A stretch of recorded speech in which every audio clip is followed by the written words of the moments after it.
Hi, everybody. Welcome back to the Data Science Hangout. It's so nice to see everybody again. I'd love to hear what everybody was up to all of July.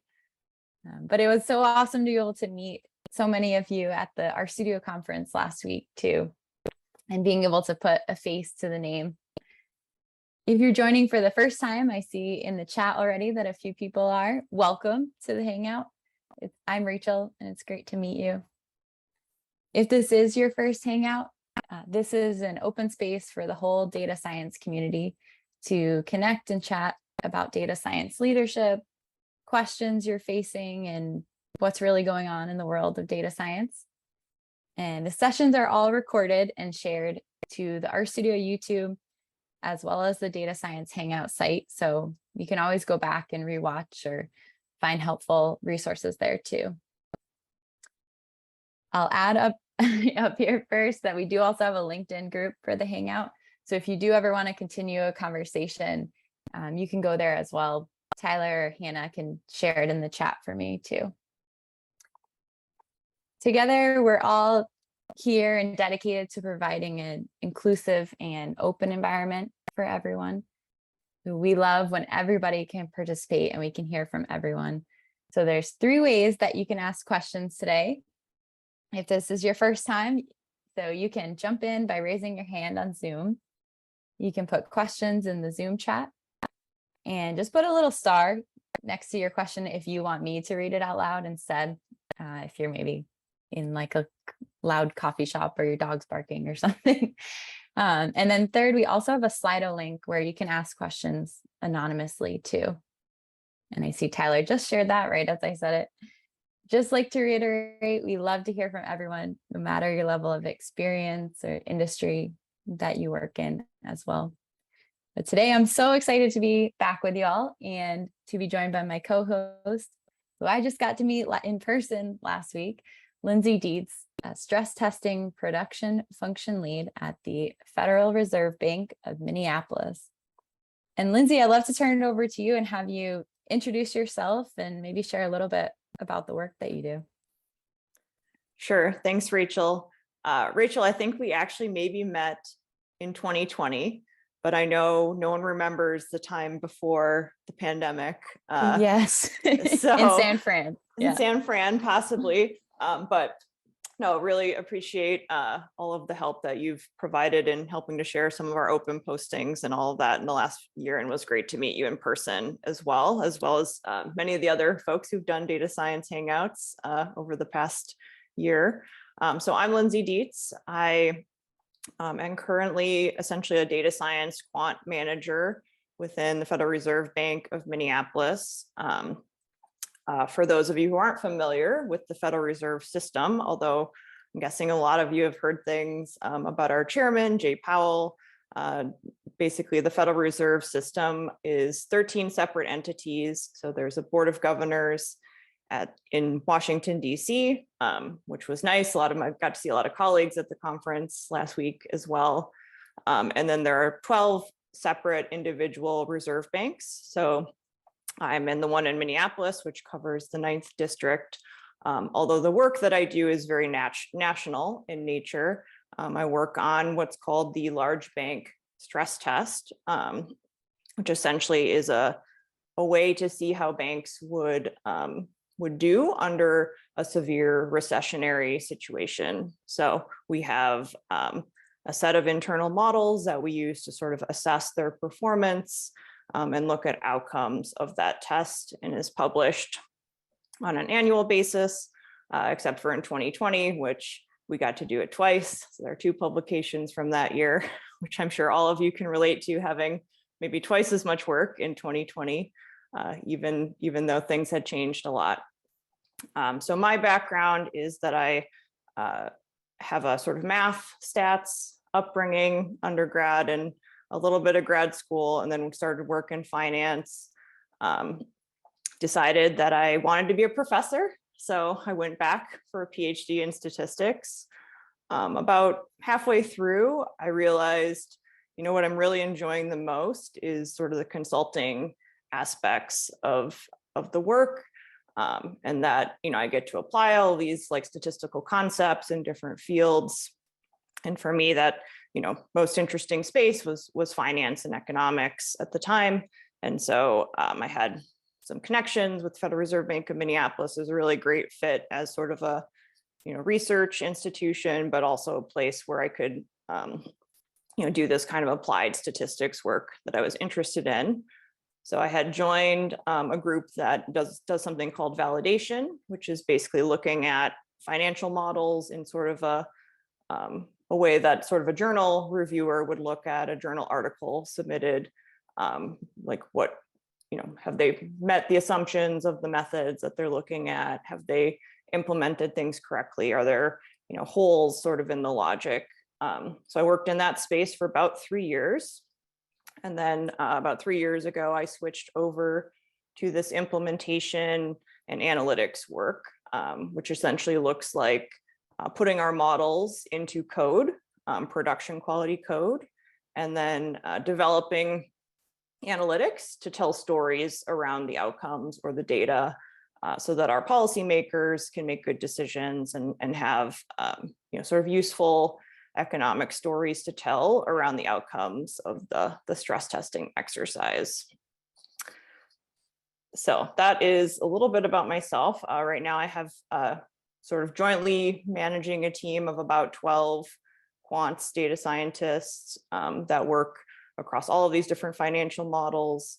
Our program is about 150 people in total, so I get to work very cross-functionally with a lot of different people with different skill sets. It's definitely very interesting and in line with the idea of the consulting work that I really set out to do.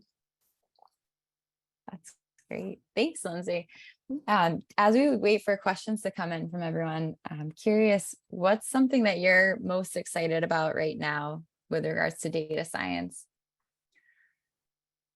Yeah, I think so. As a statistician by training, we can be a little bit down on the machine learning community because sometimes we can say like, hey, they can't explain their results, or their results might be biased in some way. So I'm really very interested in the movement towards like the explainable ML. While it's not really something I work with necessarily on a daily basis, I think it's really going to change, I guess, at least the rigor that we think about going into the data processing and how these, seemingly kind of innocuous our algorithms impact people in disparate ways. And so I have some colleagues from grad school who do a lot of work in this space, and very interested to see where that part of the field goes. I think there are a lot of useful crossovers for the statistician and machine learning community, and don't want to be a gatekeeper. So I think I'm very interested to see where that goes and learn more about it. Awesome. I see a few questions are coming through on Slido already. And someone had asked, am I understanding correctly that models are used to forecast unique situations like a severe recession? And if these are so uncommon, how is that done?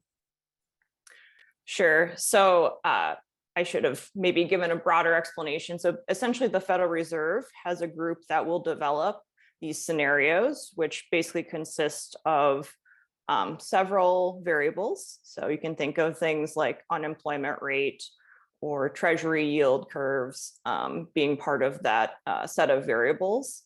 And they project paths for those that sort of emulate what a severe recession would look like. And then the idea is that we publish those. So those are published typically around February each year. And then we run our models using those as sort of the predictor variables that sort of relate to these different financial profiles. And banks do the same. They have their own internal sets of models that they use as well. So that's how it's done. We actually do publish what we call a methodology disclosure. Again, that comes out annually around the March timeframe. So I can send some links to Rachel after this to share with the group as well. Yeah, definitely. And I can share those in the LinkedIn group too, with the summary of the session. But I see somebody else had asked, Lindsay, do you have any tips for communicating technical results to non-technical audiences? And by non-technical, meaning like non-coding or non-statistician. Yeah. So I would say it's probably key to think of pretty much every audience as a non-technical audience. Even when you have people who are technical, it's best not to assume that they ever know the things that you know, because it's unlikely that anyone will be as deeply immersed in a problem as you are.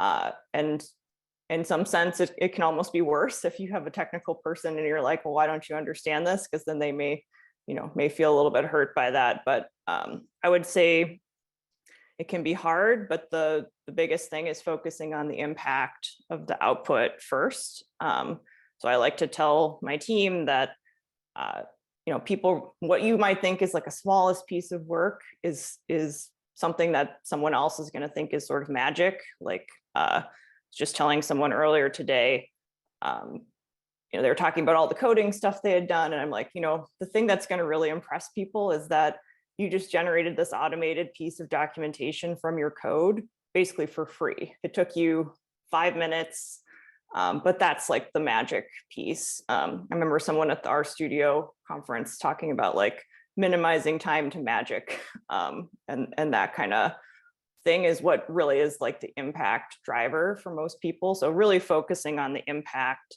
in regular words, removing the jargon, that kind of thing, and then trusting yourself that you've done all of the checking, the assumptions, the really technical details, and writing that down for yourself and having maybe a good appendix or technical paper to go with your work. But really that is the key, I think, for the non-technical audiences. And then sometimes having the people that are non-technical will ask you questions that you just didn't even think about, that are really very helpful in sort of being proactive in future analysis. So I would say look at it as an opportunity to like practice your translation skills, even if it's they're not going to understand your world, you're not necessarily going to understand theirs. But especially for decision makers, managers, bottom lines are important, right? How does this save us time? How does this save us money? Those are kind of key concepts that I would keep in mind for non-technical spaces. I love that minimizing time to magic term. And I see Rob and Zach both just said that in the chat as well. I wish I could give credit to I wish I could give credit to who said it, but someone at the conference said that in one of the talks. So I'll try to find that after this too. That's great. Someone else asked on Slido, how has your work been impacted by this period of high inflation? Yeah, it's a good question. I will say that my work is not really in the sort of inflation interest rate space, but we're certainly all thinking about it in the background about how we should be incorporating this or thinking about the data that we get in from banks when we look at that. Certainly it will change things about the portfolios that the banks have. They may be taking certain actions because of high inflation. So that's definitely something that we're considering. But again, I don't work specifically on inflation. I think I'm trusting that the Federal Open Market Committee and their tool set will hopefully be able to help us in the long run. But yeah, leave that to mostly the bank presidents and the board of governors to work on. But yeah, just it's definitely informing some of our perspectives as we look at the data and the outcomes of our models. Thank you. I see there's a few questions coming into the chat as well. Lisa, would you want to jump in and ask that? Sure. Hi, Lindsay. Hi. Lindsay and I are just across the river from each other. So yeah, I'm just curious how you got buy-in at the Fed for using our studio, if you were the one to push for those, if they were already there, and then if you've had any luck getting some, I don't even like this term I use, less technical people, but maybe people who in the past have used like a lot of super complicated Excel spreadsheets, for example, to try using R. Yeah, I think luckily I didn't have to do too much of the hard work up front, but I think there were a lot of key kind of decision makers at the beginning who had some affinity for actually maybe S plus, even like weren't necessarily using R, but you know, they knew that R was sort of blooming a little bit at the time. From, you know, R has been around for a while. I should have mentioned I've been an R user technically probably for 20 years, but really just in the last 5 do I feel like I really fully understand, or not even fully understand, but fully am taking advantage of some of the capacities of R, based on, you know, like what I learned in grad school. It's almost like I didn't learn anything. So I think also it was like pretty cool to be doing a PhD at the time when like Hadley and Yihue were coming out with all of these like inventions, you know, sort of like the nitty framework and the like reshape to dplyr kind of framework.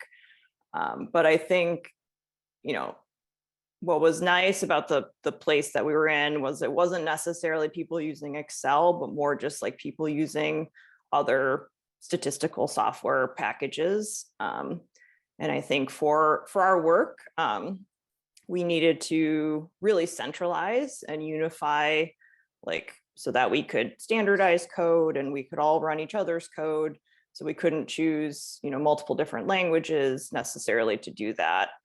And I think, you know, we had some smart leaders who sort of saw that open source was a good way to move. So they chose R, and then we also use some Python in our work as well. Certainly there is still like a continuous buy-in work to be done. I think people still, you know, people are very beholden to the software that they used in grad school or undergrad, or, you know, what they've been using in prior jobs. So convincing some of those people who are using more of the proprietary software, especially like it's economics, there are really specific software packages that people enjoy using. But you know, R is great that it's very approachable. It has a great, like, it's fairly easy to Google. You can get some really old results if you're not careful, but you know, part of the learning to Google process. And I think just having all these communities, like I said, a lot of my team was able to go to our studio conference. You know, there's not necessarily equivalent stuff for some of the other software packages. And then I think just being open to really teaching people the ropes, and that, you know, it's kind of like being a professor where you just have to stay a little bit ahead of the students.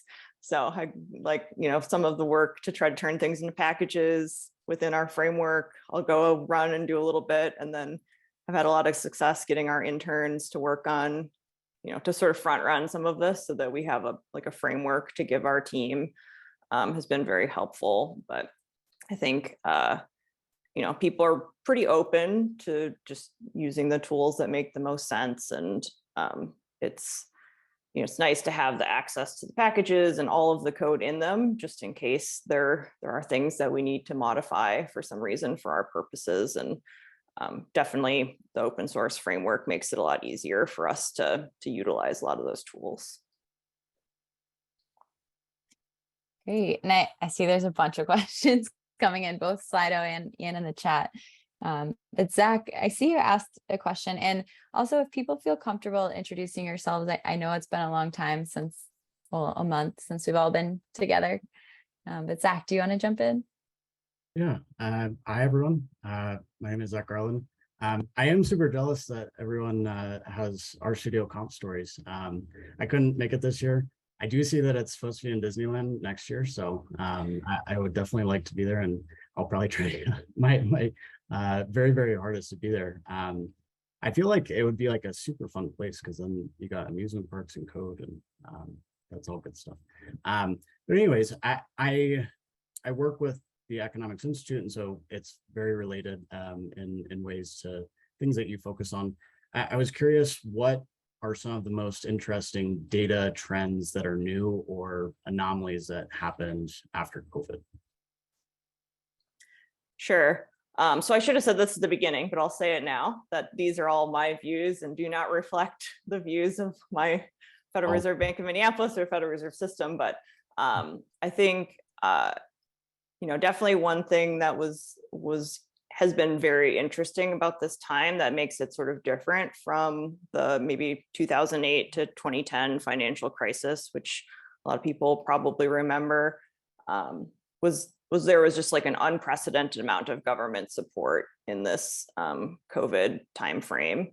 Although maybe it didn't always feel like it was definitely more than sort of what came through in the great financial crisis of the late 2000s. And so I think there's kind of a debate about has the financial industry, how the financial industry sort of maybe benefited from that?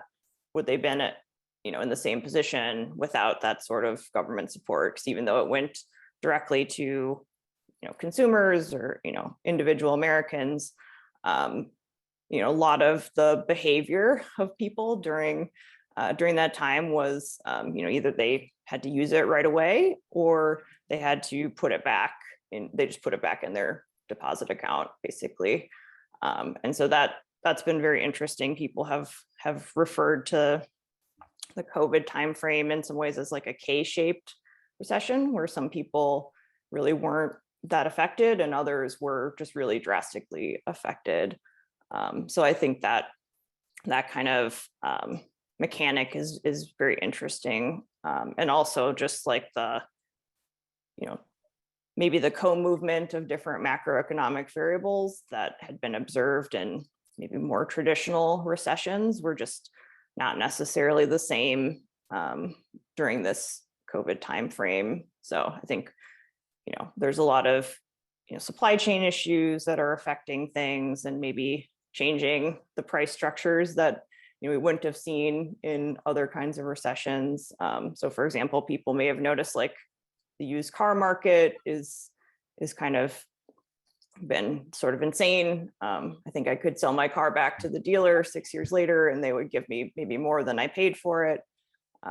Partially just because supplies have been so short in nature. But I think there's just a lot of very different things going into how banks are reacting. Certainly there, some of the government programs, the banks had to help with the funding and like the PPP program, Paycheck Protection Program.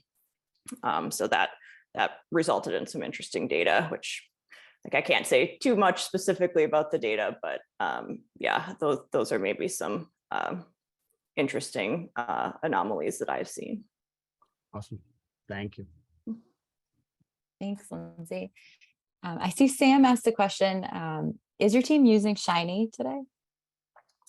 We do use Shiny. So actually I have an interesting story about how we started using Shiny. So I think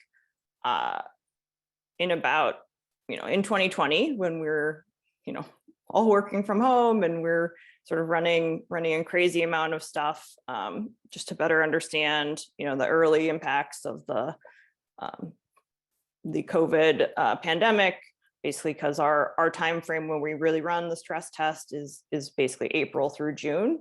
And so, the lockdown period really occurred essentially in March. And I don't know that any of us really expected it to be what it became, but we knew that we'd need to maybe do more analysis than normal given the situation.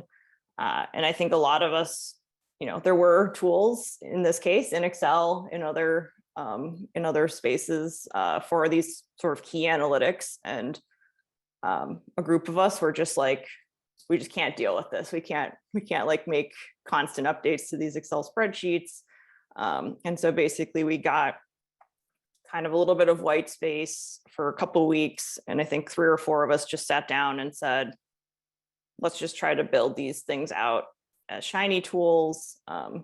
We had some access to deployment in our Studio Connect. And so we're like, let's just try this out. And also like we built out some frameworks using just like HTML reporting from our Markdown.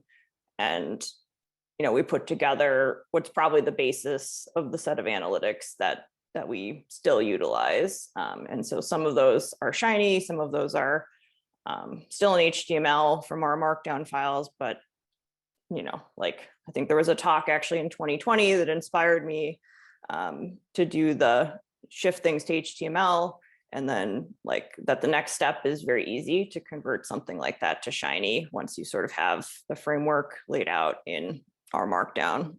And so there are, it's actually something we have an intern working on right now, is to convert some things that are sort of HTML into Shiny. So we are able to use Shiny. We're not able to convince everyone to use Shiny, but then we're not trying to be too specific with folks who haven't maybe taken the time to get used to the Shiny syntax. So we're supportive of other tools, Tableau, et cetera, that people want to use for these sort of analytics. But I think our team is, especially those who went to our studio, are very excited about Shiny. And even those that are outside our team, we told them about Shiny for Python, and they're pretty jacked about that too.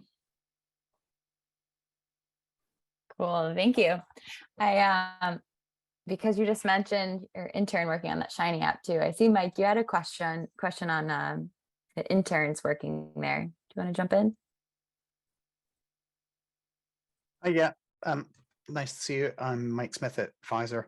I was just interested to know, how are you seeing interns at the minute? How are they coming in? What are their levels of knowledge on Python and R and data science tooling? I guess my feeling is that they would be a whole lot smarter than they were 5 years ago or 10 years ago, maybe, or at least. Yeah, so we have had some great luck with interns. We've had a program in the last couple of years start up in Minneapolis where we do graduate students. We call it a data science internship. And their skills have been pretty fantastic. I mean, in some cases, they're even more cutting edge with these R tools or Python tools than we are ourselves, as folks who maybe haven't been in school for a little while or haven't had as much of the dedicated time to study. So like I said, it's been very easy to set them off doing things like, hey, go work on building the Shiny app, or hey, like, why don't we figure out how to turn this into a package? Like, let's work out what is the right, what is the minimum documentation we want to put in this, and sort of developing, like, how do we actually build this in the framework that we have, or deploy it in the framework that we have. So they've been great. And I mean, we do, in our interview process, we do have sort of a code sample, just to make sure that it, does appear that there is some skill in that area. But we do also, we're pretty open, because like the idea is for them to learn on the job as well. But I think all of the interns that I've worked with have all had very good R skills, and I think at least some Python skills too. We've just been maybe prioritizing the R skills a little bit more in our pool. Thanks. That seems to mirror what I'm seeing. There's a lot of it's almost like the interns could teach us a lot, Yes. No, we do. We make them do that actually too. So. There was an anonymous question at the beginning, which actually ties into this as well. But when you have people using multiple programming language, so R, Python, SAS, how do you structure the work, and who does what, and how do they work together? Sure. So I think we have sort of specific tools that we like to use for specific purposes. So I'll say we use R is probably our main language, but the developers that we work with, they might use any tool. So they might use SAS or Stata or MATLAB or some other tool, or even R, basically. And so, a lot of us have sort of the multilingual background, where maybe we weren't coders in SAS or Stata or something else, but in the process of helping to translate that code into sort of a production environment, we definitely learn on the fly, how to Google the right things for SAS or Stata, or how to interpret, what things are happening, because sometimes like the algorithms aren't the same when you have to translate something, and you have to kind of determine, how much of that do you need to dig into versus just say like both conceptually, these are both the same thing, but SAS does it different than R, something like that. So I think we did have, team members with some familiarity in those spaces. Just for some who've worked in economics or finance longer, they've definitely not necessarily always been able to use R as their first language. So like at my time before joining the Fed, I'd used some SAS in my first job in finance. So I had a decent background there. I had a decent background in some MATLAB, and especially my work in validation, I got to see all of those things, even though I wasn't necessarily coding in them regularly. So I think we've sort of highlighted that it's useful to be multilingual, but because that helps you to translate things better, or to, design them better maybe than they were in some of those, there are some limitations to certain languages. There are limitations to R, but to understand how it works more efficiently in each language can be helpful in the process. So, but I think we more or less match people up more based on maybe their financial background versus necessarily their software background, just because we were all translating to R for the most part. And the Python pieces that we have are a little more general. And so we just have a couple folks on our team who are a bit more expert in Python, but they still also are expert in R as well. Thank you. And I just wanted to mention to everyone too, if there's a particular question you want to like ask a follow-up on, or you want to share insights into as well, feel free to just raise your hand on Zoom as well. And then I'll just know that you want to jump in. But I see as well, there was a anonymous question earlier that was, how does your team think about ethics in your work when it comes to things like race or ethnicity? Yeah, that's a good question. I will say that so maybe I'll separate ethics from sort of maybe the diversity, equity, inclusion. One of our main goals, and especially for me as like a hiring manager, is to really thoroughly have a pool every time that we have a posting that meets some specific diversity criteria, but also maybe meets some diversity criteria of like diversity of thought or diversity of background versus just maybe like typical metrics. And so that means that our hiring process can sometimes take a little bit longer, but it also means we don't just hire the first maybe qualified person that we come across in our pool. And I think internally, once we have people into the organization, we really want to retain them. And so a lot of the focus within our organization are to have employee resource networks that cover sort of different intersectional parts of our personalities and work lives. So something for women, or allyship for a lot of different spaces. And then within my team, it's actually great. We sort of do an internal team meeting where we'll usually discuss, topics that sort of overlap in this DEI space, a lot of times from a research perspective. So we've covered things like, we looked at like the Iceland 4-day work week. They had some studies on that not too long ago. Or we look at, what's it been like to go back to the office, because our company has gone back to sort of a hybrid mode, and what would make that more effective for us, and how has that changed maybe things in your personal life. So I think it's always, the goal is that it's just part of the work, and that it's not like a separate thing. It's not like we're doing DE&I now and then we go back to our day job. No, it's meant to be integrated within our day job, just to help everyone realize that these things are always there. We've also had some really fantastic anti-racism training and those kinds of things within our organization. But then I think when it comes to like approaching the work, like on the modeling side, definitely we're considering what's in the data and what's missing from the data, right? No data is perfect. We're relying on banks to provide data that we ask them for based on certain instructions. And so understanding, what's missing from that data is really critical to thinking about, sort of like D&I issues. And then, from an ethics standpoint, more just like the Fed has a very high code of ethics. There are some very specific things that we're required to avoid or comply with. And I think definitely some things about trading stocks and even cryptocurrency for some folks are highly restricted.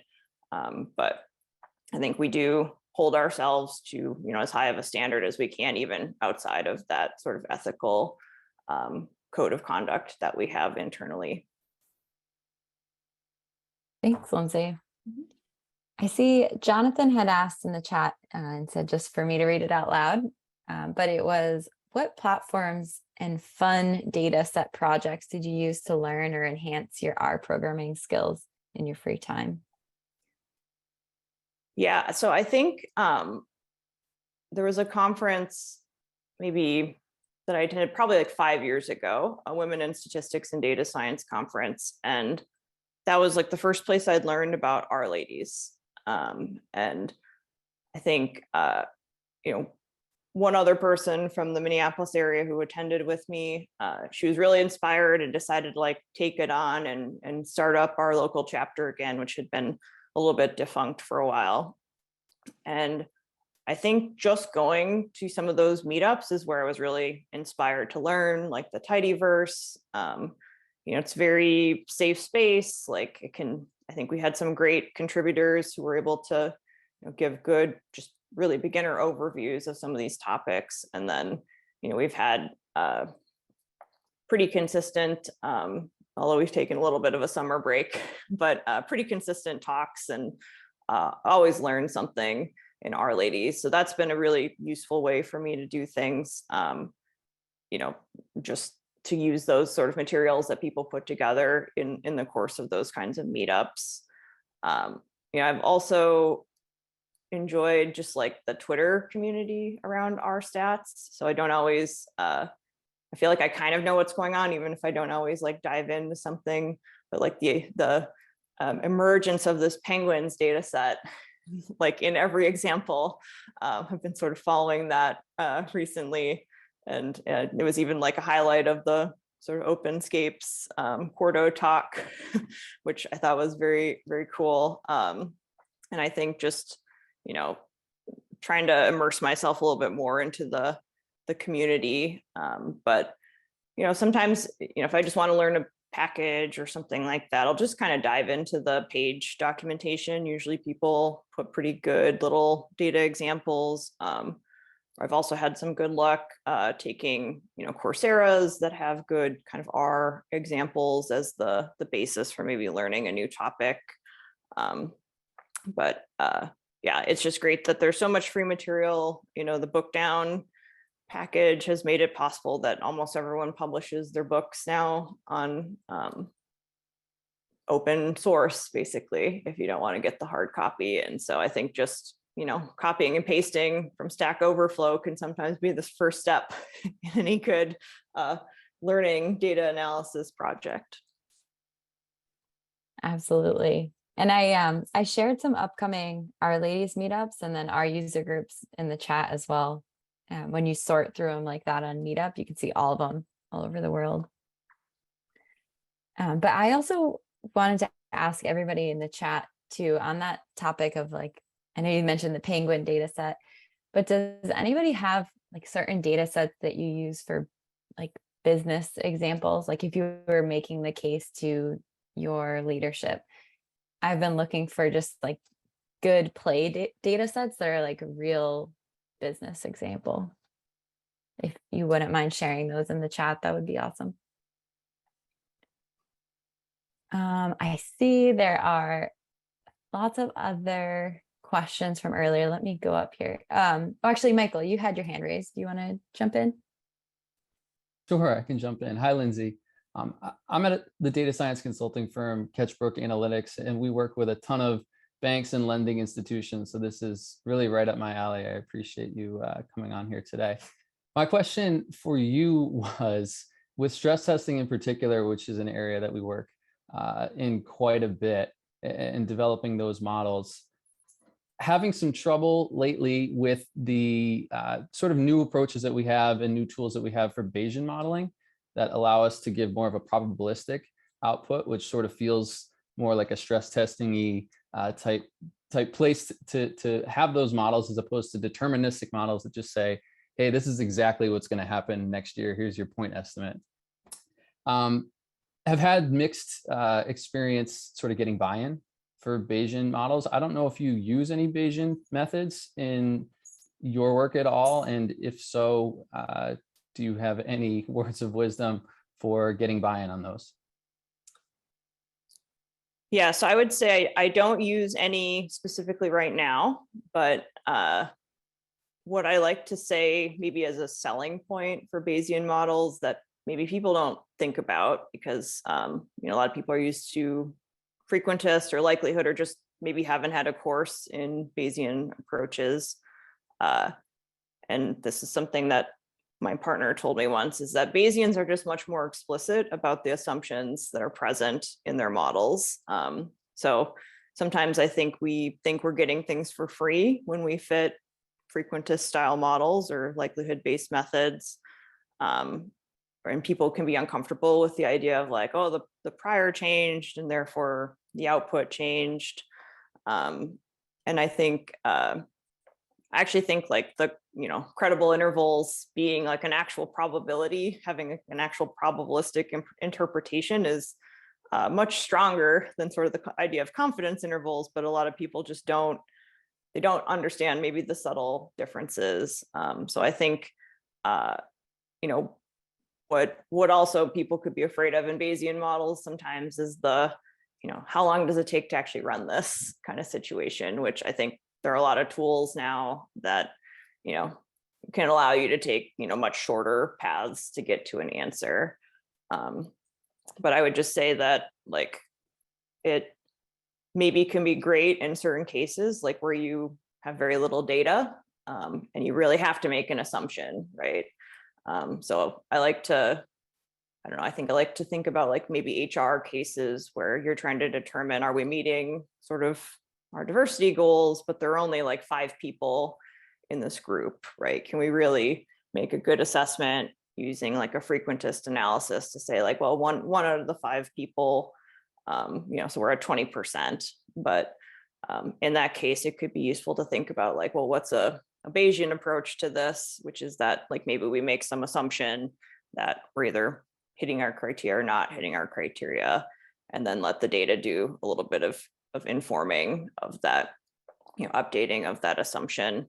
I think if you have a huge amount of data, theory says that basically the Bayesian approach and the likelihood approach are essentially the same in those cases.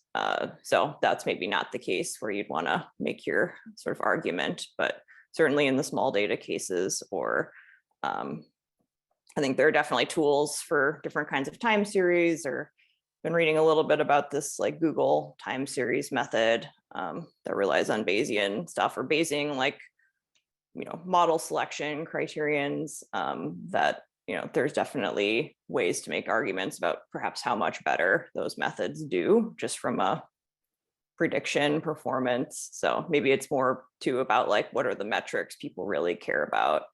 And can you hit those better with a Bayesian model than perhaps like a frequentist model? Awesome, I appreciate it. Thank you. Do you have any recommendations of what doesn't work? Or Shiny has helped quite a bit.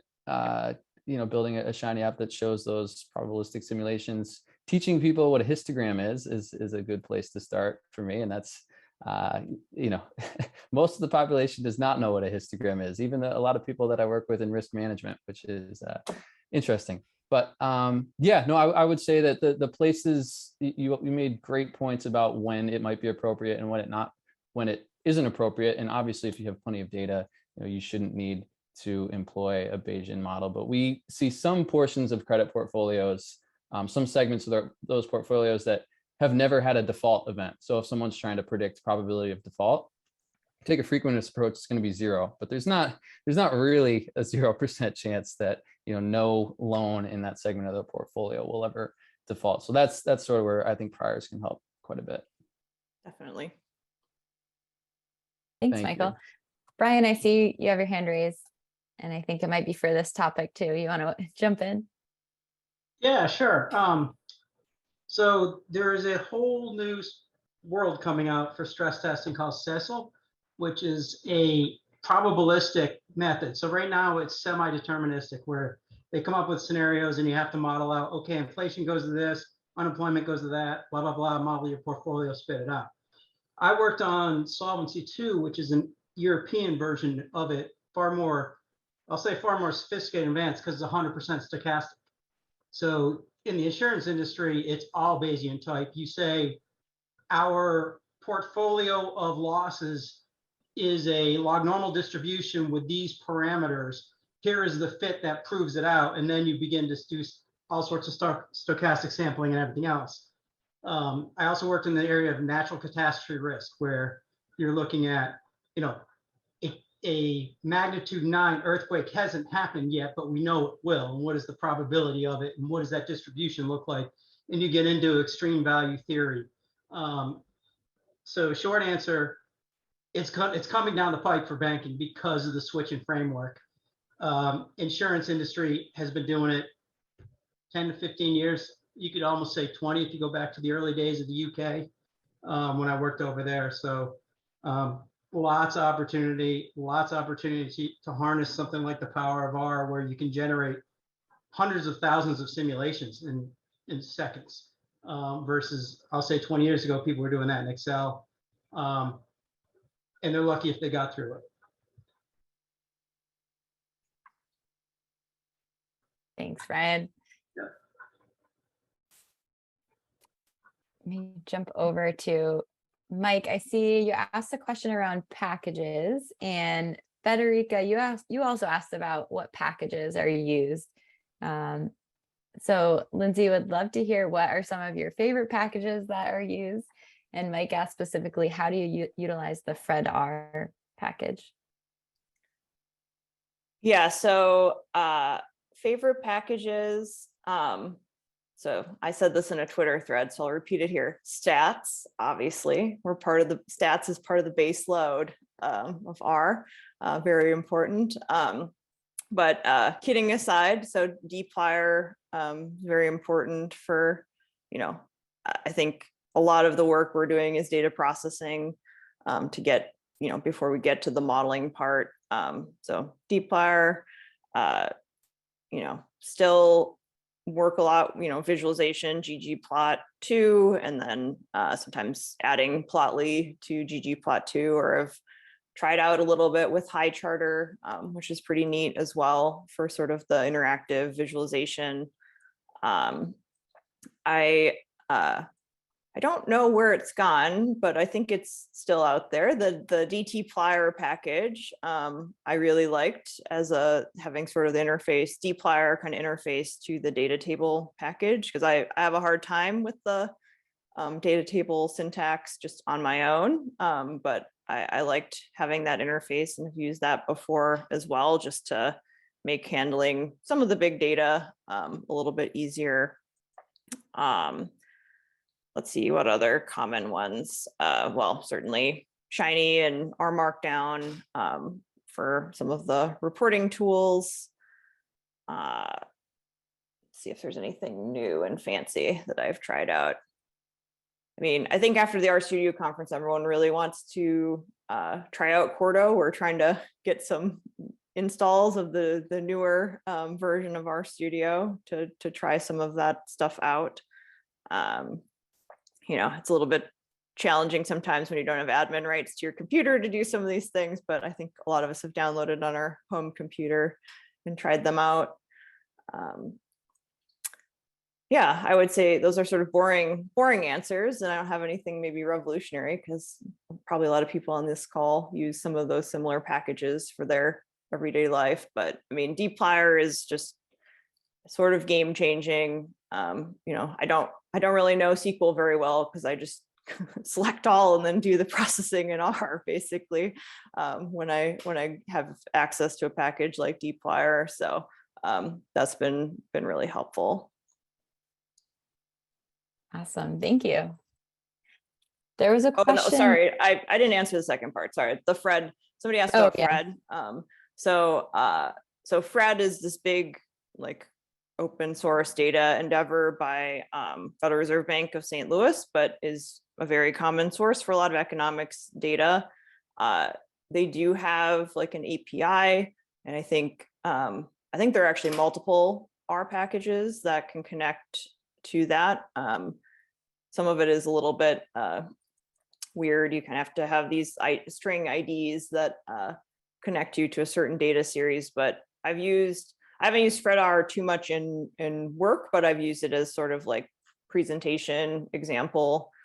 So FredR has like a reasonable interface to get data from Fred. And there are just thousands of economic time series on that page, you know, multiple measures of inflation or unemployment rate, or like all of the common ones that you might be interested in sort of matching up with perhaps other kinds of data.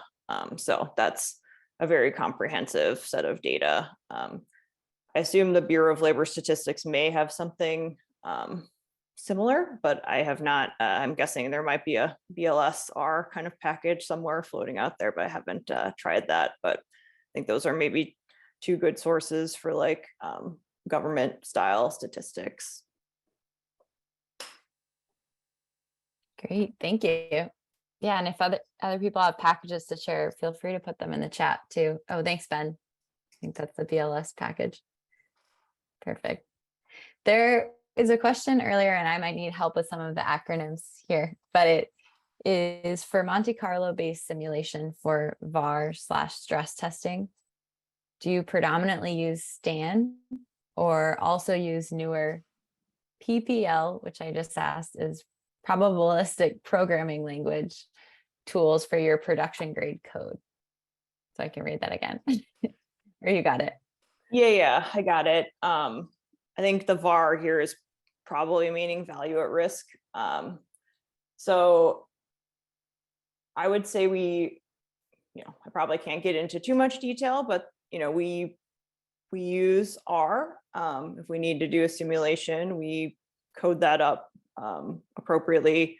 As I said, we don't really use Bayesian models at this point, but like I said, I can share the link to essentially our methodology document, which tells you a little bit about the functional forms that are in the models that are done.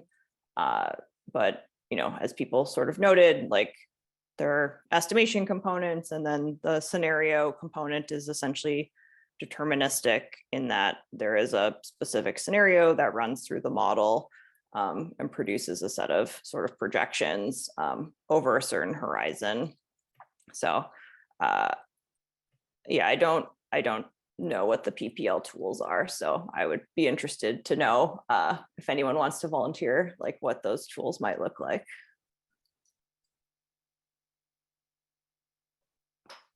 Any takers?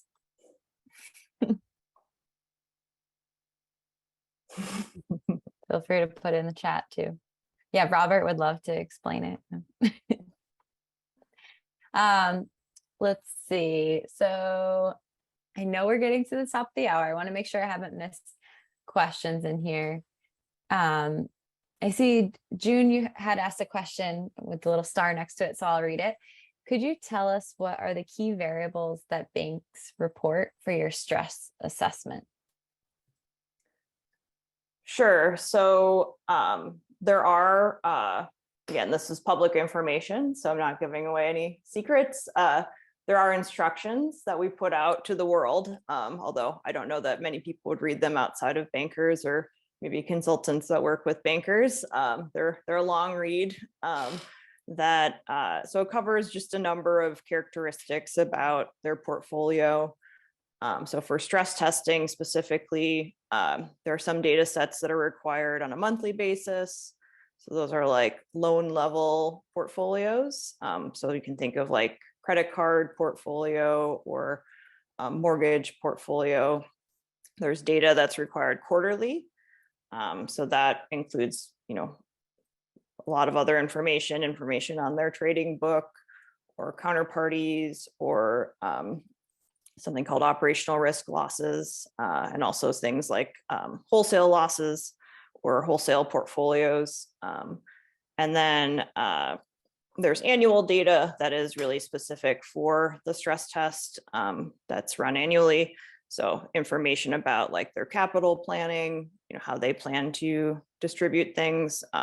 So that data is all very confidential. However, if you're really interested in knowing more about sort of the banking portfolios, there is a data set that's widely used and is very, very good. It's called the FRY9C, which doesn't mean a lot without context, but it essentially has like high level information quarterly about the bank's operations. So their revenues, their balances, sort of their expenses, all of those kinds of things. Actually, if you looked at like a quarterly earnings page for a bank, you would probably find a link to their Y9C submission because that is public information. And I don't know if anyone has built an API.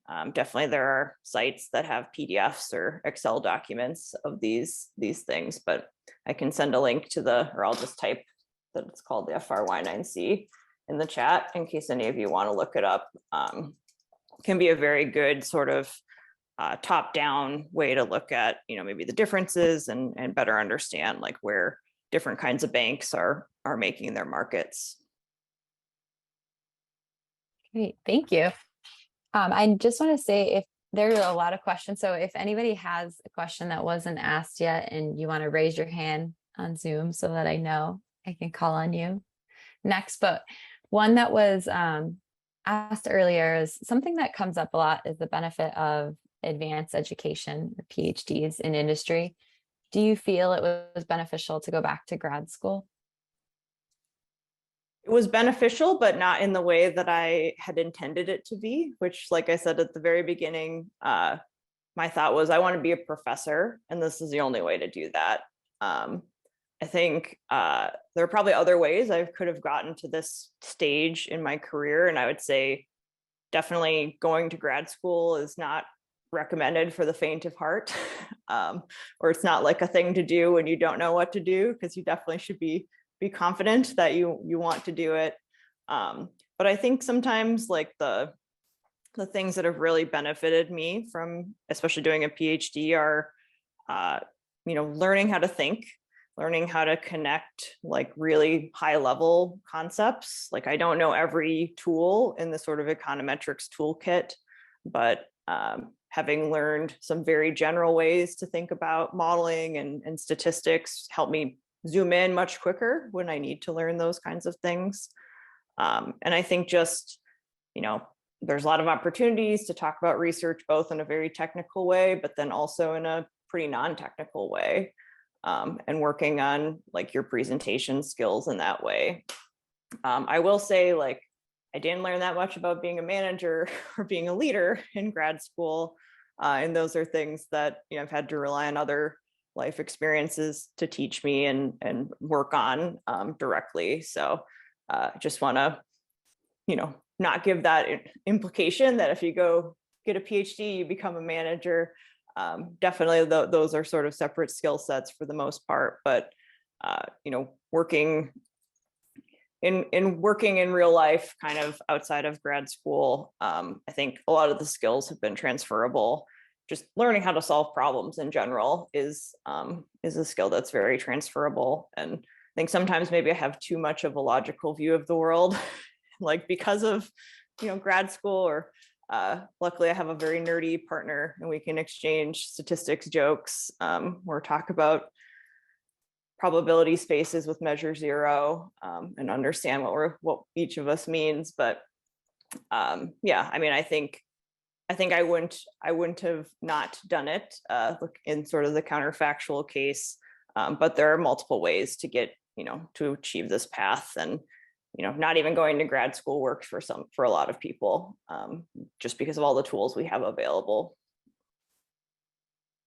Super helpful. Thank you. I know we just hit the top of the hour, so if you have to run to a meeting, I don't want to hold you from that. Do you have time for one more question? One more question is fine. Yep. Okay. Javier, I see you had a follow-up question to the Bayesian conversation. Do you want to jump in? Yeah, thanks.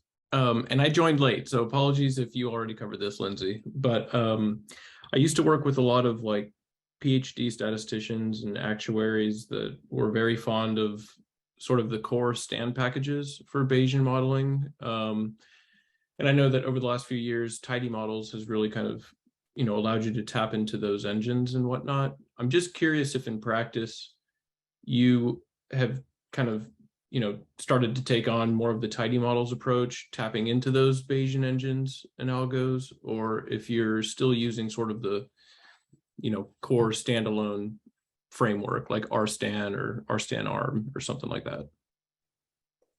Yeah, so we don't have like Bayesian frameworks in the space that I'm in.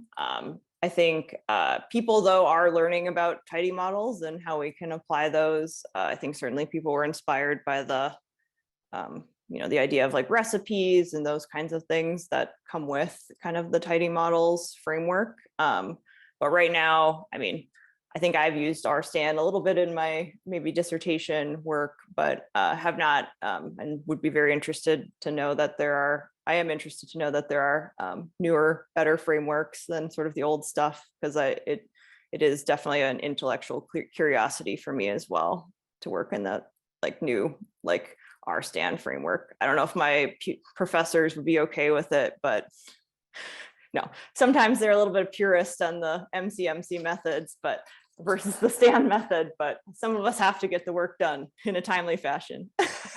So appreciate you bringing it up. Thank you. Mm-hmm. Awesome. Well, thank you so much, Lindsay, for joining us today. I don't want to keep you too long over. Really appreciate your time and sharing your insights with us. If people do want to hang out, we'll be here just hanging out and staying on for a little bit longer. But thank you so much, Lindsay. I think Lindsay had to drop right away, but she shared earlier that the best way to stay in touch is through LinkedIn. So I shared Lindsay's LinkedIn through the chat as well. But any other general questions? Hey, Lisa. Bye. Thank you. But if anyone has other general questions for the group and you want to stay on and hang out for a few more minutes, feel free to ask them or raise your hand. I know there were a few that I may have missed, unfortunately. I see Marcos, you have your hand raised. You want to jump in? Yeah, my first time here. It was really cool hearing. I didn't know anything about Bayesian modeling or much about stress testing and financial stuff, but it was still really cool. But I'm just curious, like, since it feels like a really R-centric group, I'm just curious, like, show of hands, or I guess you can't do a show of hands, show of something in the chat, like, in terms of, like, I started with R, I taught myself Shiny, I did a bunch of R stuff, but then my job when I finally became a data scientist was all Python. So I'm just curious, like, what the mix is of the Hangout. Like, do we feel like we're 80% R, like 50-50, like people use both? Just curious what the tool breakdown is. But regardless, yes, great question. I noticed, and this is a point I make to some colleagues, I was virtually attended the R conference, and all the R people seem really cool. So even though I'm a Python person, like, I want to be friends with all of you. So that's my I love it. Yeah, that's a great question. Want to use the chat window, or people feel free to jump in too. Sounds like a lot of Python curious, or 50-50. And Marcos, thanks for joining. Welcome.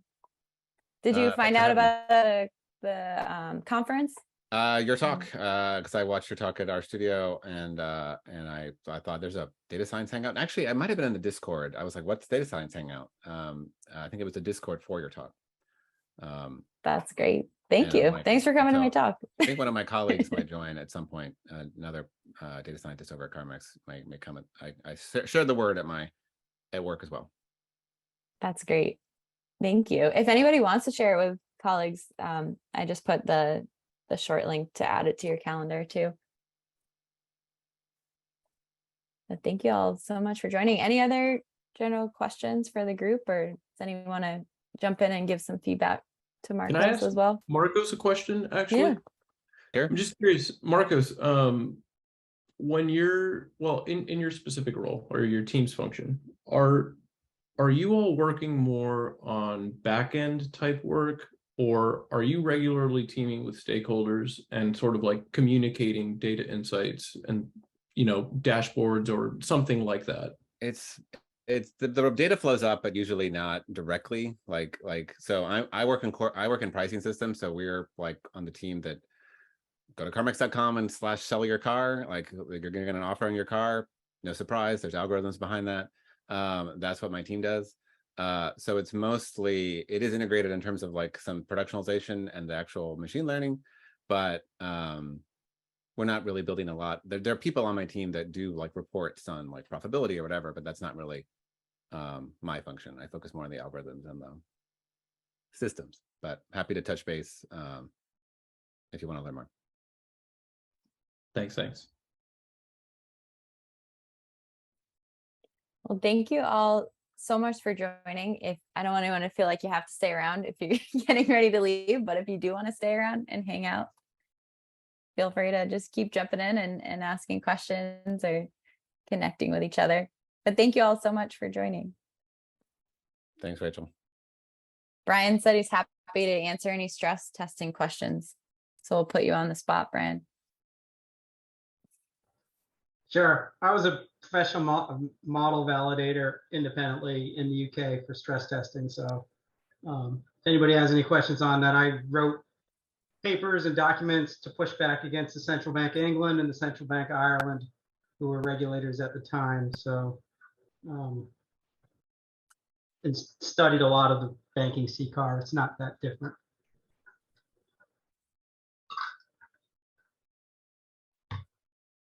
I'm trying to double check if there were any questions on that I missed from earlier too. Did everyone else know it was dplyr? Because I totally been saying dipler my whole life. Like I had no idea it was dplyr. Is that everyone just know that? It took me a little while. I don't meet any R people. I learned R and then I met Python people and I never talked to any other R people who used dplyr. The reason I knew is because of there's the hex sticker for it and it looks like little pliers. Oh. So then that's how you remember it. Yeah, that makes total sense. I mean, it's a much better way to pronounce it. Just, Then there's a DB plier, D plier. Yeah. Awesome. Well, thank you all for joining. Doesn't seem like there's other questions, but so nice to see you all again. We will be back here, same time, same place next week too. We'll be joined by Adam Bly, who is CEO and founder of System. And if you want to see the upcoming speaker list, it's on our studio data science hangout website too, which I just put there in the chat again. But thanks all. Have a great rest of the day.